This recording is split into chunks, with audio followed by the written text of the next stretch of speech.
버벅대시는 거 보니까 왜 이렇게 즐거워요? 못했죠? 네, 오늘은 드디어 피니시 라인에 제가 섰습니다.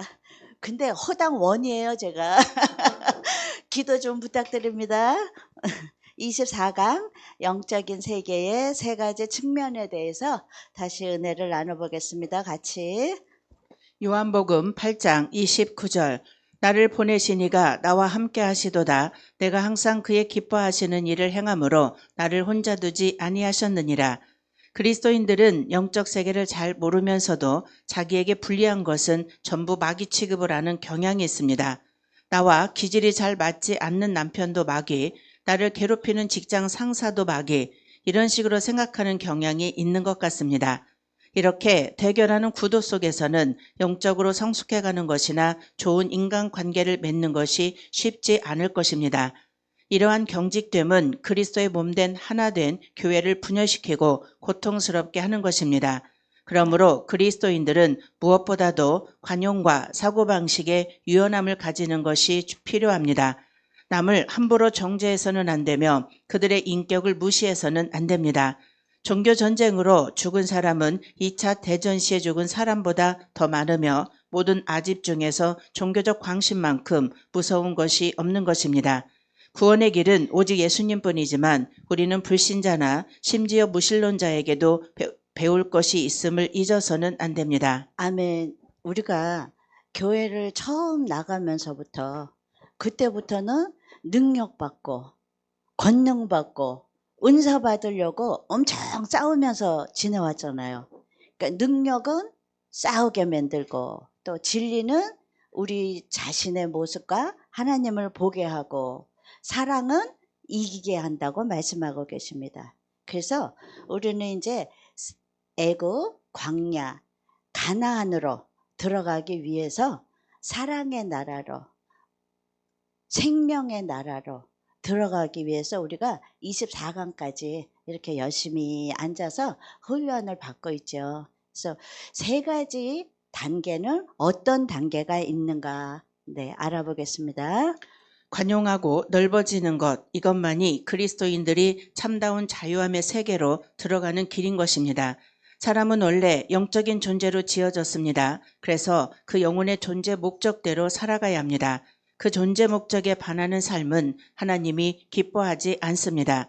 요한복음 8장 29절에 나를 보내신 이가 나와 함께 하시도다. 내가 항상 그의 기뻐하시는 일을 행함으로 나를 혼자 두지 아니하셨느니라. 이 말씀에서 하나님께 대한 예수님의 믿음을 볼 수 있습니다. 예수님께서는 말씀하십니다. 하나님은 항상 나와 함께 계신다. 결코 하나님은 나를 혼자 내버려 두지 않으신다. 예수님이 십자가에서 죽을 수 있었던 것도 이 믿음이 있었기 때문입니다. 나를 보내신 이가 나와 함께 하시도다. 내가 항상 그의 기뻐하시는 일을 행함으로 나를 혼자 두지 아니하신다. 예수님은 내가 하나님이 기뻐하시는 일을 행하는 동안 늘 함께 하실 것이다 라는 믿음을 가지고 있었습니다. 하나님을 기쁘게 하는 것, 하나님께서 기뻐하시는 일을 하는 것이 인생입니다. 네, 이 말씀에 대해서 제가 확증을 받았습니다. 2달 전에 정말로 요단강을 건너려고 발을 담갔던 순간이 왔었어요. 응급실에 있는데요. 세상과 나를 분리시키시더라고요. 그런데 주님이 제가 잘못 살아온 게 아닌 게 정말 하나님을 기쁘게 해드리려고 이 짧은 다리로요. 율동을 하면서 찬송도 하고 해운대 바닷가에서요. 휴가철에 메가폰을 들고 주 예수를 믿으라 이렇게 전도도 했었고요. 그렇게 살아왔던 하루하루가 헛된 시간이 하나도 아니었더라고요. 주님께서 저와 함께하고 계셨던 시간을 확신을 시켜주신 게 응급실에 누웠는데요. 사람이 이제 예를 들면 남편이 여보 내가 당신 사랑해 그동안 너무 수고했어 이렇게 주는 평안과는 차원이 틀린 평안이요 하늘로부터 임하는데요 아무 소리 안 들리고 내가 이 시간에 정말 죽는구나라는 그 위협 아닌 위협이 오는데도요. 손톱만큼도 흔들림이 없더라고요. 너무 평안해요. 다 필요 없어요. 남편도 자식도 물질도 다 필요 없더라고요. 나. 하나님께서 기뻐하시는 내가 하나님 앞에 있다는 거. 그 사실이 제일 중요하더라고요. 그것 생각조차 성령님께서 주신 것이죠. 평안하게 만드신 다음에 그 단계가 뭐냐면 영안이 같이 열리더라고요. 그러면서 주님이 나와 함께 하신다는 평안이 임하는데 영안이 열린 게요. 제 발치에서 천사들 둘이 나타나서요. 제 장례를 준비하더라고요. 막 바쁜 거예요. 그러니까 사람들이 이렇게 요단강을 건너는구나 하는 데까지 간 거예요. 그래서 그 순간에 성령님께서 내 자신을 내려놓게 하시더라고요. 그래서 탁 내려놨어요. 정말로. 주님은 진리이시기 때문에 주님이 원하시는 대로 제 자신을 정말 내려놨어요. 혹시 자기 자신을 이렇게까지 내려놓으신 분 계세요? 아직은 없으시구나. 정말 내려놓게 되더라고요. 마지막 순간에. 내려놨더니 무슨 질문을 하시냐면요. 너 나한테 뭘 원하니? 이러셔요. 그런데 또 성령님께서 우리 옆에 항상 계시면서 가르치고 기억나게 하신다고 말씀하셨잖아요. 정말 그렇게 하시더라고요. 말씀대로. 대답할 말을 기억나게 하시는 거예요. 제가 허당이라 그랬잖아요. 콕 집어서 말을 안 해주면요. 무슨 말을 하는지 제가 이해를 못해요. 똑똑하지 않다니까요. 그랬는데 딱 생각나게 해주셔요. 그래서 생각나게 해주시는 말씀이 뭐냐면 저는 하나님 한 분만으로 족합니다. 그거예요. 그래서 가르쳐 주시는 대로 바로 순종했어요. 하나님, 저는 주님 한 분만으로 만족합니다. 그렇기 때문에 이 시간까지 올 수가 있었습니다. 그랬더니 흐뭇하신 것 같아요. 영이신 주님께서. 그 다음엔 시간을 조금 주시길래 가나안도 올려드리고 고목사님도 올려드리고 우리 이미영 사모님도 올려드려야 돼요. 지금 겉만 이렇게 든든해 보이죠? 빨간불 들어왔다니까요. 올려드리고 가나안 모든 분들 올려드리고 그 다음에 가족들 올려드리고 몇 가지 올려드리고 나니까요. 이제 드릴 게 없어요. 그래서 주님 이제 다 됐어요. 여기서 저 사명 끝나고 데려가실 때 됐으면 데려가세요. 그러고 정말로 내려놨어요. 그랬더니요. 주님이 반전시켜 주시더라고요. 딱 세상과 단절시켜 주셨던 그 시간을 조금씩 열어주시는 거예요. 사명이 들끝났다는 거죠. 응급실에 긴급한 소리들이 들리기 시작했어요. 그러면서 나 아직 할 일이 남았구나. 이렇게 하면서 회복을 시켜주셔서 이 자리에 섰습니다. 예수님이 하신 말씀은 정말 진리예요. 1.1획도 변함이 없어요. 그 예수님이 하신 말씀을 붙들고 싸워서 이기면 우리가 사랑의 세계로 들어갈 수가 있다는 것을 간증을 드립니다. 지금부터 하나님께서 함께 하시는 영적인 세계를 알아보겠습니다. 첫째, 능력의 측면. 영적 세계의 첫 번째 단계는 능력의 측면입니다. 이것은 은사와 능력과 권능을 얻어 마귀를 물리치는 것입니다. 주님께서는 가는 곳마다 병든 자들을 고치시고 귀신을 쫓아냈습니다. 사람들은 이것을 보고 몹시 놀랐으며 제자들은 그들도 주님의 이름으로 귀신을 물리치게 되자 몹시 고무되었습니다. 누가복음 10장 17절에 70인이 기뻐 돌아와 가로되 주여 주의 이름으로 귀신들도 우리에게 항복하더이다. 그러나 제자들이 이 영적 전투에서 항상 승리했던 것은 아니었습니다. 어떤 경우에는 악한 영이 어느 사람을 붙들고 있는 것이 분명했음에도 불구하고 제자들은 그 귀신을 쫓아내지 못했습니다. 주님께서 그 귀신을 쫓아내신 후에 제자들이 자신들의 실패한 이유를 물었습니다. 그러자 주님은 오직 기도를 통해서만 이러한 능력을 얻을 수 있다고 말씀하셨습니다. 마가복음 9장 25절에서 29절. 예수께서 무리에 달려 모이는 것을 보시고 그 더러운 귀신을 꾸짖어 가라사대 벙어리 되고 귀먹은 귀신아 내가 내게 명하노니 그 아이에게서 나오고 다시 들어가지 말라 하시매 귀신이 소리 지르며 아이로 심히 경련을 일으키게 하고 나가니 그 아이가 죽은 것 같이 되어 많은 사람이 말하기를 죽었다 하나 예수께서 그 손을 잡아 일으키시니 이에 일어서니라. 집에 들어가심에 제자들이 종용이 묻자오되 우리는 어찌하여 능히 그 귀신을 쫓아내지 못하였나이까? 이르시되 기도 외에 다른 것으로는 이런 유가 나갈 수 없느니라 하시니라. 기도에는 능력이 따릅니다. 어떤 집사님은 기도할 때 항상 아버지, 아버지, 아버지만을 되풀이해서 기도했습니다. 그래서 모든 사람들이 시험 들어 그분이 기도만 하면 도망을 갔는데 막상 그 집사님이 기도만 하면 병이 낫고 귀신이 떠나는 역사가 있었습니다. 이와 같이 단순한 기도도 능력이 나타나는 것입니다. 능력 단계에선 이와 같이 기도하고 권능을 얻어 마귀를 물리치는 것을 말합니다.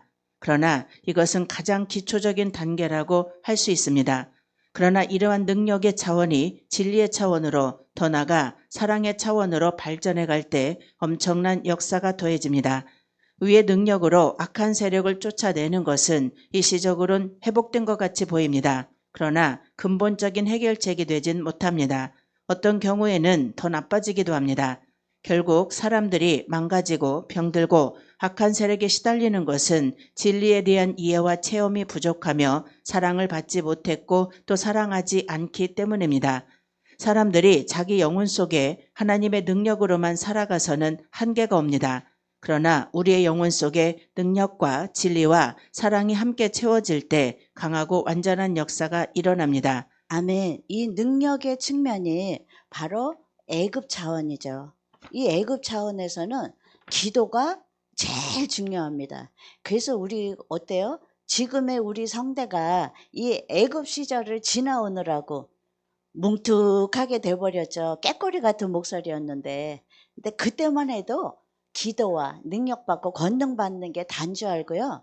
밤이 새도록 부르짖었죠. 그런데 이 단계도 꼭 필요하죠. 기초 단계이기 때문에 여기서 능력과 기름 부음을 체험을 해야만 합니다. 이 체험이 없는 사람은요, 종을 못 잡아요. 이 느낌과 감각의 단계도 꼭 지나가야 되는 것이죠. 이 단계는 어때요? 사실적인 시각으로 보죠. 눈에 보이는 대로. 그래서 육체적이고 자연적인 영역의 차원인 것이죠. 이 상태에서는 나의 삶을 모든 일에 경험과 자기 사고의 기준에서 해석을 해요. 그럼 어때요? 맨날 쳇바퀴 돌듯이 그 자리에서 돌게 되죠. 그럼 어때요? 자기 속에, 내 속에 나는 해결이 안 되는 것이죠. 욕망과 혈기와 명예욕 등 그것에 사로잡혀서 처리되지 않은 자아로 인해서 실수가 많아요. 그런데 그것이 자기가 그 차원인 것이 나타나는 것이죠. 없던 게 아니에요. 드러나는 것 뿐이죠. 또 물질은 어때요? 맨날 부족해요. 그래서 사랑의 혜택을 입어야 되는 차원인 것이죠. 여기서는 생활의 개선을 주님께서 주십니다. 이것이 바로 예수 그리스도의 사생의 30년의 기간입니다. 두 번째, 진리, 영적인 측면. 영적 세계의 두 번째 단계는 진리의 측면입니다. 능력의 단계란 잘 알려진 개념입니다. 이러한 부류의 책들과 정보를 많이 접할 수 있습니다. 그러나 진리의 측면은 비교적 알려지지 않은 개념입니다. 이 진리 단계에서는 우리에게 다가오는 문제들을 해결하는 방법에서 기도를 많이 함으로 능력을 받아서 이기는 것이 아니라 말씀에 기록된 진리를 얼마나 이해하고 기도하느냐에 승패가 달려있다고 보는 관점입니다. 문제는 무엇이냐면 하나님의 말씀의 진리를 잘 알지 못하면 제대로 믿지 못하고 자기의 주관적인 감정과 경험을 믿게 되며 거기에다 신앙의 기초를 두게 된다는 것입니다. 그러므로 일시적으로는 승리를 하는 것 같지만 진리와 지식의 부족으로 인하여 자주 혼돈과 미혹에 빠질 수밖에 없게 되는 것입니다. 네, 빨간 줄 쳐진 말씀 그대로예요. 말씀에 기록된 진리를 얼마나 이해하고 그 말씀 붙들고 말씀에 터전에서 기도를 해야지만 내 삶의 승패가 좌우되는 것입니다. 근데 어때요? 우리 기도 처음 시작할 때는 주세요, 주세요. 네, 달라. 그렇게만 기도했잖아요. 그래서 진리의 차원에 들어가려면 말씀의 근거에서 말씀을 붙들고 기도할 때에 승리의 계가를 부르실 수가 있을 것입니다. 그 말씀도요, 율법 차원이기 때문에 지식의 단계예요. 진리는요, 법궤를 중심으로 진을 이뤄요. 그러나 가나안에 넘어갈 때는 법궤가 우리 앞에 서서 갑니다. 자기의 생각, 이 광야 단계는요, 자기의 생각과 경험과 감정과 환경을 넘어선 거예요. 그래서 그거에 대해서 신뢰하지 않고 오직 말씀, 오직 예수, 그 단계로 말씀을 붙들고 훈련을 받습니다. 이 단계가 광야 단계예요. 율법이 시작되지만 용서와 사랑은 없어요. 용서와 사랑이 내 속에 없으면 사랑의 단계, 가나안의 단계로 들어갈 수 있을까요? 못 들어갑니다. 아무리 용을 써도 근본적인 사고에 의하기 때문에 난 이거야 이러면 지금도 그렇게 사역하시는 목사님들이 꽤 있어요. 이거 이렇게만 지켜야 돼. 요만큼의 여유가 없는 거예요. 그게 율법적인 사고겠죠? 거기에 사랑의 주님이 말씀으로 인해서 자리를 잡으셔야지만 우리가 주님이 이끄시고자 하는 도착점인 가나안으로 넘어갈 수가 있습니다. 그래서 말씀으로 인해서 신앙의 정립이 돼야 되는 단계입니다. 그래서 나의 모든 삶에서 일어나는 일들을요, 말씀으로 해석을 해야 합니다. 그래야 인격의 하나님을 말씀에서 만나고 내 인격도 하나님의 인격을 닮아가는 줄로 믿습니다. 아멘. 첫 번째 단계의 능력과 권능의 신앙은 초보적이고 자연적인 단계입니다. 이때는 아직 사고의 수준이 육에서 벗어나지 못했기 때문에 무조건 외적으로 형통하고 복받고 건강하고 문제가 없으면 좋은 줄 압니다. 이때는 생명의 성장을 위한 고난이 오면 그것이 영원한 보물임에도 불구하고 하나님을 원망하고 시험에 들기도 합니다. 보화를 주면 통곡하고 쓰레기를 주면 기뻐합니다. 그 모든 것들이 아직 영적인 눈이 열리지 않았기 때문입니다. 두 번째 단계의 진리적 신앙은 하나님의 말씀의 중심과 원리를 이해하고 깨닫고 체험하여 자기의 것으로 만드는 단계입니다. 대부분의 성도들은 하나님의 말씀을 하나의 이론으로 알 뿐 실제적으로 경험하는 것은 많지 않습니다. 그들의 지식은 그저 여러 번 듣고 지적으로 이해한 것에 불과합니다. 그러므로 모태신앙이다, 무슨 훈련을 받았다, 무슨 단계를 마쳤다는 분들이 극단적인 상황에 가면 하나님이 정말 계시는가 하고 낙심하며 실족하는 경우도 적지 않은 것입니다. 네, 이 두 번째 단계가 광야 단계라고 말씀드렸잖아요.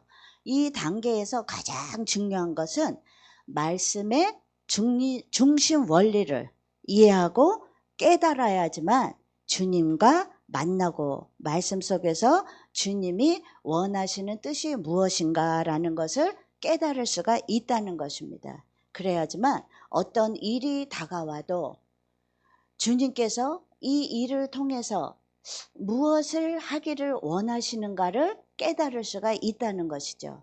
그러니까 말씀 원리를 깨닫지 못하면 어머, 나 왜 이래? 나한테 이런 일이 왜 생겨? 네, 그렇게 당황하게 됩니다. 말씀의 중심 원리를 깨닫는 것이 가장 중요한 광야 단계입니다. 진리 단계입니다.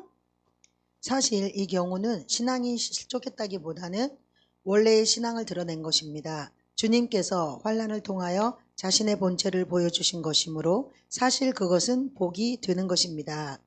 진리의 체험은 이 기초를, 즉 우리가 하나님의 자녀됨의 권세를 가진 것, 용서받은 것, 아버지께서 우리를 받아주신 십자가의 도, 사탄의 패배, 우주와 세상과 하나님의 계획, 이런 것들이 단순한 지식이 아니라 우리의 뼛속까지 스며들어 나의 실체가 되는 것을 말합니다. 네. 말씀의 원리를 제대로 이해하면요, 우리 삶에서 일어나는 일들에 대해서 적용을 할 수가 있죠. 과거에 내가 어떻게 살아왔는가, 지금의 현재의 상황을 통해서 하나님께서 나를 이 길로 인도하시려고 이런 일도 허락하셨구나. 저도요, 나 왜 이렇게 약해? 이랬는데요. 이것을 통해서 이렇게 아픈 사람들한테 이 상황에 이렇게 하시더라. 주님이 알려주신 말씀대로 대답하고 주님이 이끄시는 대로 살아오니까 이렇게 간증을 하게 하십니다라고 하는 일까지 허락하시더라. 그래서 하나님이 이렇게 인도하시는구나 하고 하나님의 역사의 과정을 이해하게 되니까요, 원망 불평이 있을까요, 없을까요? 없어요. 진짜 없더라고요. 어떠한 내 지갑의 상황도 상관없어요. 내 가정에, 내 교회에, 내 주위에 어떤 일이 있는 상황은 똑같아요. 하나도 변함이 없는데 원망 불평이 하나도 없고요. 오늘 하루에 감사할 수 있는 시간이 오더라는 것입니다. 그것이 바로 말씀의 원리에 따라서 생각하고 살아가니까, 하루하루 살아가니까 이런 결과가 있게 되었습니다. 그래서 감사로 영광을 돌리게 됩니다. 그래서 웬만한 시험은요, 전혀 타격감이 없더라고요. 그냥 이런 일이 있었구나, 그럴 수도 있지 뭐, 이러고 지나가게 되는 거예요. 그러니까 만사 편하네요. 우리 모두가 하나님 앞에 자기 자신을 이렇게 내려놓는 은혜가 있기를 바랍니다. 이와 같이 주님의 말씀이 실체가 될 때, 즉 그 진리가 우리 안에 실체가 될 때 경험을 믿지 않게 되며 이것이 진리로서 영적 대결에서 승리하는 길인 것입니다. 오늘날 명목상의 그리스도인이면서 실제적인 진리를 경험하지 못하고 있는 분들이 너무나 많습니다. 그들의 생각은 세상으로 가득 채워져 있고 육신의 정욕과 세상 근심으로 가득합니다. 그러므로 그들이 어둠의 왕국 속에서 살며 어둠의 세력들에게 짓밟혀 사는 것이 하나도 이상한 일이 아닌 것입니다. 진리의 빛이 분명해질수록 우리는 변화됩니다. 그리고 자유롭게 됩니다. 그리고 보게 됩니다. 예전에 보이지 않았던 것들이 보이게 됩니다. 하나님의 계획, 자신의 사명, 가는 길, 의미, 그 모든 것들이 말씀의 빛을 통해서 하나씩 드러나게 됩니다. 우리가 이 땅에서 하나님의 육에 부어주시는 능력으로 승리해야 합니다. 그러나 더 깊은 진리를 깨달아 진리로 자신의 삶을 해석할 때 우리는 좀 더 아름다운 삶을 누릴 수가 있게 되는 것입니다. 아멘. 말씀의 빛, 진리의 빛이 제게 임하시면 우리의 삶이 해석이 돼요. 그러면 어떤 말씀이 이루어지냐면 진리를 알지니 진리가 너희를 자유케 하리라라는 이 완전한 자유의 삶이 허락된다는 것입니다. 그래서 말씀의 중심 원리를 이해하는 게 이렇게 중요합니다. 하나님의 말씀으로 세상 유혹, 세상 정욕으로 가득 차 있던 자리에 하나님의 말씀으로 채워지려면 어때야 돼요? 내 속에 있는 쓰레기 같은 거 다 비워내야지만 빛이신 주님이 그 자리에 채워지시겠죠? 어둠과 빛이 같이 임할 수 없잖아요. 그래서 우리 속에 있는 세상 정욕, 안목의 정욕, 이생의 자랑을 주님의 십자가 밑에 다 버리시기 바랍니다. 버려야지만 진리의 빛, 말씀의 빛이 채워지고요. 그 말씀의 빛으로 말미암아 우리의 삶이 해석이 돼요. 그러면 해석해 주시는 대로 뒤만 쫄쫄쫄 따라가면요. 너무 평안합니다. 날마다가 감사할 수가 있습니다. 사람이 사는데요. 문제가 없을 수는 없어요. 그렇지만 문제가 다가와도요. 문제가 문제처럼 안 느껴집니다. 아파카시 들어와도요. 하나도 안 아파요. 왜? 그 시간에 주님이 맞아주시더라고요. 저도 목사님처럼요. 엄청 얻어맞고 지나왔어요. 근데 어느 날은요. 어머 하나도 안 아픈 거예요. 그래서 왜 그런가 그랬더니 이렇게 천사가요. 두 날개로 저를 덮고 있더라고요. 그 너무 감사하죠? 그 말씀의 중심 원리를 깨달음으로 나를 해석시키면 다른 사람한테 내가 지나왔던 모든 일들을 증거할 수 있는 삶이 반드시 됩니다. 말씀이 정립이 돼야지만 말씀의 삶으로 우리가 나아갈 수가 있어요. 말씀의 삶으로 살다 보면 사랑의 나라로 주님께서 옮겨주십니다. 내가 사랑해야지 이른다고요? 사랑이 안 돼요. 내 마음대로 되는 게 하나도 없잖아요. 그러나 말씀이신 주님께서 말씀의 원리대로 쫓아가는 삶을 보시면서 우리를 사랑의 나라로 반드시 옮겨주십니다. 세 번째, 사랑의 측면. 영적 세계의 세 번째 단계는 사랑의 측면입니다. 영적인 세계에서는 따뜻함과 사랑의 힘이 가장 강력한 무기입니다. 그래서 영적인 세계에서는 이 따뜻함과 사랑이 가장 근원적인 원리라는 사실을 알아야 합니다. 영적 세계의 첫 번째 측면은 능력과 기름 부음을 많이 경험하는 것입니다.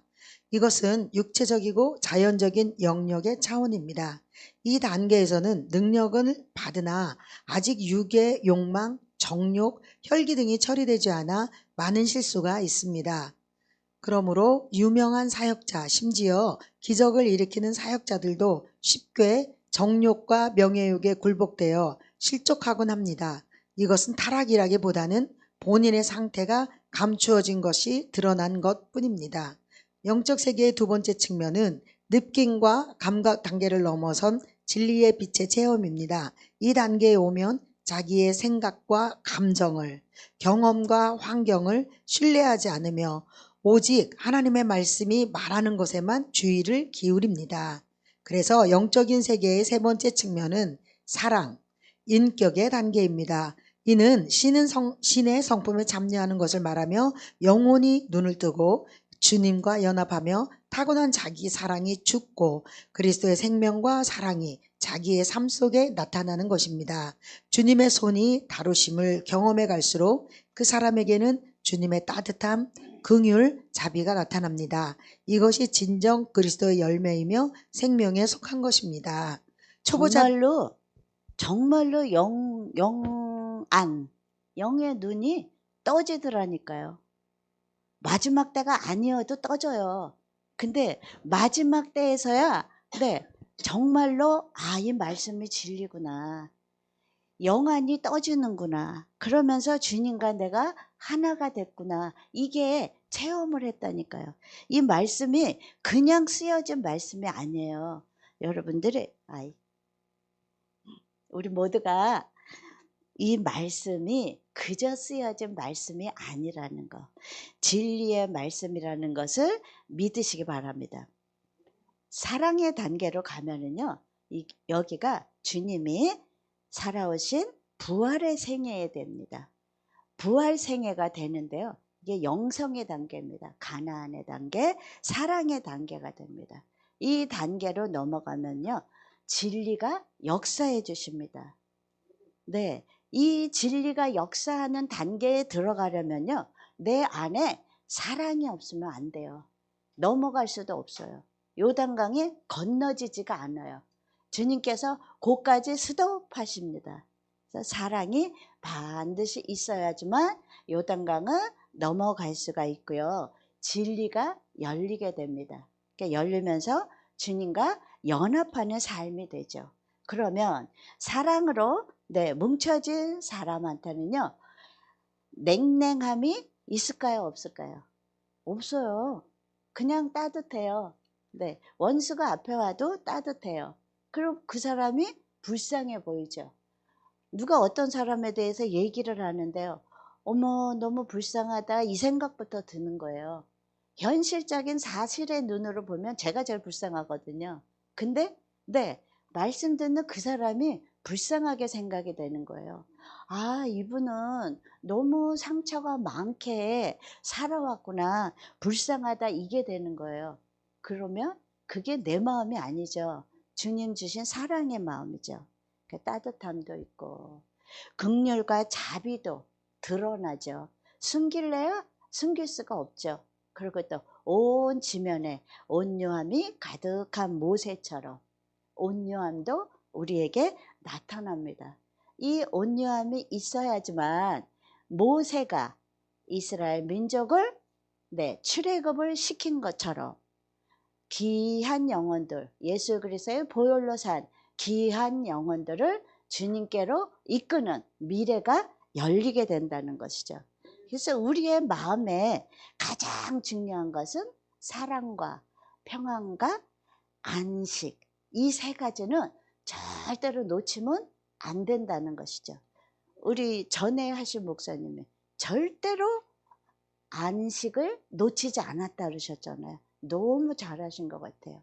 사랑과 평안과 안식을 놓치지 않으므로 미래가 정복되는 귀한 우리 군사들이 되시기를 바랍니다.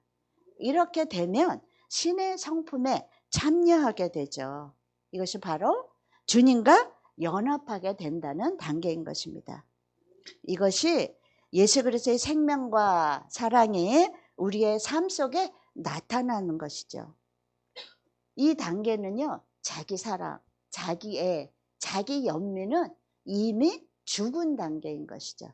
예수 그리스도의 사랑만 드러나는 것입니다. 초보자들은 그저 담대하고 강하면서 힘차게 예수 이름을 외치기만 하면 모든 마귀들이 벌벌 떠는 줄 압니다. 그러나 마귀는 나의 처리되지 않은 성품 속에 있습니다. 고집, 교만, 교활함, 위선, 이 모든 악들 속에 마귀는 숨어 있습니다. 그리고 그것들을 통하여 역사합니다. 그러므로 나의 속에 있는 이러한 악을 꺾고 진정 주님의 마음을 갖기를 사모하지 않으면 온전한 승리를 할 수가 없는 것입니다. 영적인 승리자가 되기 위해서는 온유와 겸손과 사랑을 가져야 합니다. 자기 욕심을 내려놓아야 합니다. 아멘. 목소리가 크다고 마귀가 아유 무서워하고 나갈까요? 아니더라고요. 목소리가 작아도 내 속에 영성이 회복된 만큼 마귀가 먼저 알아요. 사람은 절대 마귀가 아닙니다. 마귀가 먼저 알고요. 말씀을 들고 나갈 때 마귀가 나갑니다. 나의 죄성이 먼저 꺾어져야 됩니다. 버려져야 됩니다. 강력한 말씀만이 능력으로 나갑니다.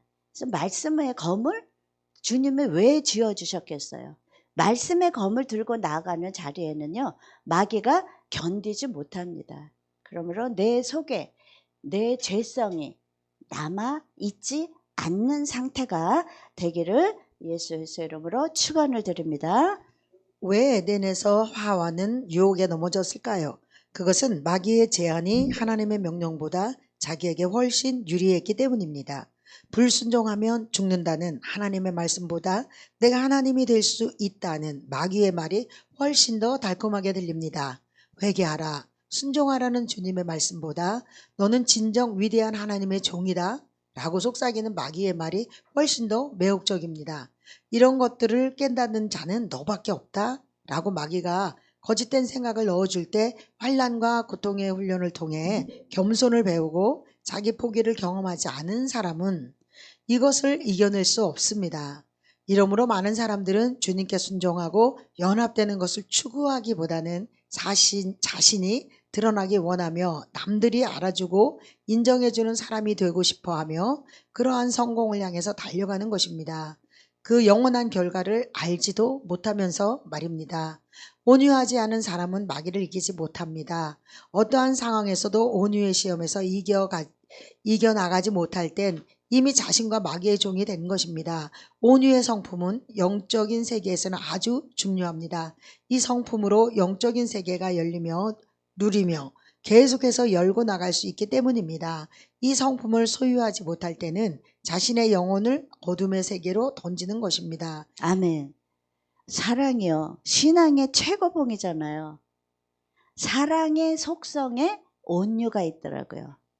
온유는요, 근데 타고나는 게 아니에요. 온순함은 타고나지만 온유는 말씀을 통한 훈련이 꼭 있어야지만 온유한 성품에 들어갈 수가 있습니다.